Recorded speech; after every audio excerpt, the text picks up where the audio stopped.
Hey, this is Mike Lindsay from Vital MX, and today we are talking about the Troy Lee Designs SE5 full carbon helmet.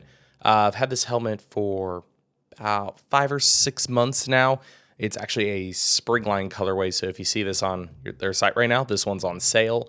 They just dropped kind of their fall line of helmets in the last couple weeks, so got to spend a decent amount of time with this during bike testing season. I'm jumping all the time between products, so I didn't wear this exclusively from summer on, but I would try to wear it at least once a week while we were jumping around during our testing. And it's kind of flashing back for me. It's funny because I wore Troy Lee helmets as an amateur for quite a few years. I have to go back to, I think it was like the Air, or what you would call probably around like the SE2.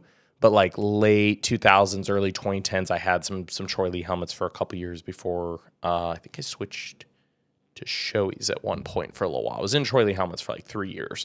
So a little bit full circle. I've tried everything along the ways. And as with about any of the helmet testing we do, I sadly cannot tell you that I have augured headfirst in anything. I'm personally glad for myself. I've had enough concussions anyways. But a few little dings and scratches and knocks to the head along the way, some tip overs, little things like that. So mostly going to talk about what makes the helmet safe from a technology standpoint, and then my personal thoughts from ownership, things of that nature. So starting off, first impressions, putting it on, what do I like about the TLD helmet? Well, something I feel like is actually missing from a lot of helmets, and it's one of my main complaints when I put on a helmet, is I'll stick it on my head, take the old front mouthpiece here, and try to basically smash my own face. For my head size, I think I have a little bit of like a thinner cheek structure. So it's very easy for me to slip past these front cheek pads and basically take a helmet that feels well fitted when I first slip it on and immediately smack my face into this mouthpiece. SE5, not so much. Actually, one of the more secure helmets I felt in a while, and a big part of that is very long feeling cheek pads, very low sing cheek pads. The helmet, when you first put on, actually feels like it comes down below the cheekbones. It wraps around the back, and then the front cheek pads are quite a bit longer, to the point they've actually had to cut a little slot in them basically for the ventilation slots here, because the cheek pad comes up to about here. It feels like it's right up to about my lips, and it's just kind of secure feeling. Holds me back in the helmet a little bit. I try to give it that little push, and there's actually resistance that's holding me back in the helmet. I know some people complain about a tight face mask feel.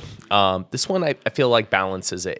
It comes in tight to help hold you back, but still goes out a little ways before you actually get to the end of the chin bar.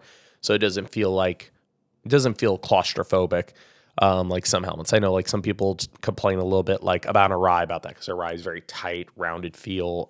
Newer 60s a little bit like that. This blends that pretty nicely in my opinion.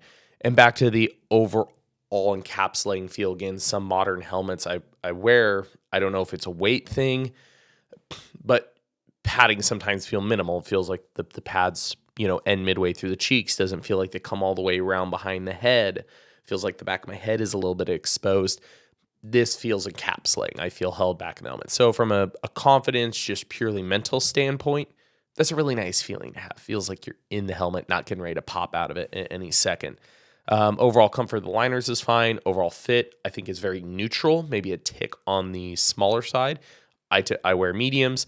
This is one of the more snug mediums that I've tried. No pressure points, which is nice. There's some mediums on the market for me that maybe, again, don't have as encapsulating feel, but I still feel pressure points on top of my head. I'm what I jokingly call a window kid, C-section. I've got a very round head. So certain models I feel pressure points up here. Again, very rounded head, so I have a lot going on right here. Do not feel that in the TLD. Getting very, very snug fit.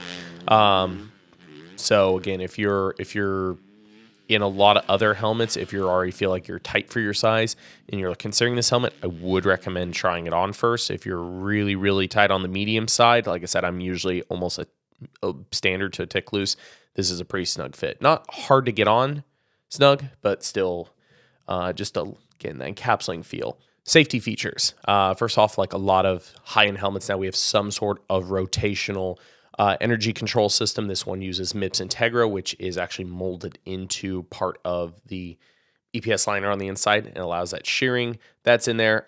Big pitch on them is just total EPS size. So a lot of people, if you look at a TLD helmet, this brow area looks pretty beefy. And I mean, their simple standpoint was, after doing a bunch of research, where their riders, athletes, and friends landed the most, here, here, here. I mean, they basically just looked at, where do guys crash the most? How much EPS can we get there without making the helmet overall bulky? Because this, as a carbon, I believe in a medium, weighs 2.85 pounds or so. So we're under the 3-pound threshold. Definitely, lighter side. Not There are some helmets I've tried that get down to, that 2.7, 2.6. We're definitely close. So feels very comfortable, very easy to ride in. That's one thing that's interesting, as helmets have gone, as the rotational equipment aspects have gone more and more pronounced in helmets, is some helmets have gone back up on weight. There's one or two main brands that have actually jumped back over the 3-pound market because of some of the equipment added. So they didn't go there, and they have an impressive amount of EPS in some key places and have still been able to keep the weight down. A couple of little technology things, I guess you would call, are just like safety features, is they have added, again, a little bit EPS foam right down here about where the helmet strikes the collarbone the most, so you're not just going straight shell and rubber encasing to the collarbone, just gets a little bit extra give there. And then overall, fairly impressive amount of ventilation.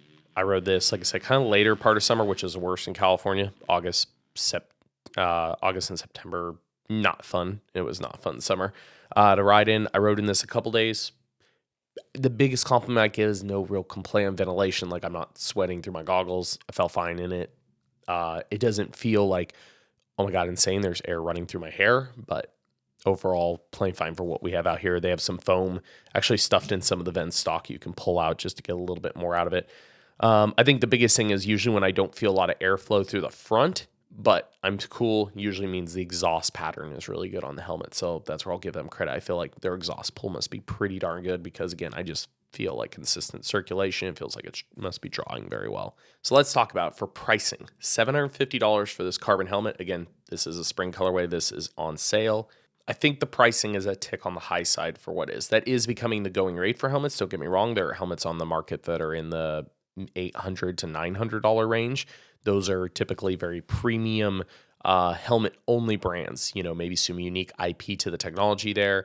But then you get into gear brand helmets, say, take the Fly. They have like the smart technology trackers in the helmets, things like that kind of make it stand out. This doesn't have any sort of like it has breakaway screws, but it doesn't have like a pop-off or shearing off visor system, maybe like the more like we've seen with like the Alpine Star or some of the Fox systems or things like that.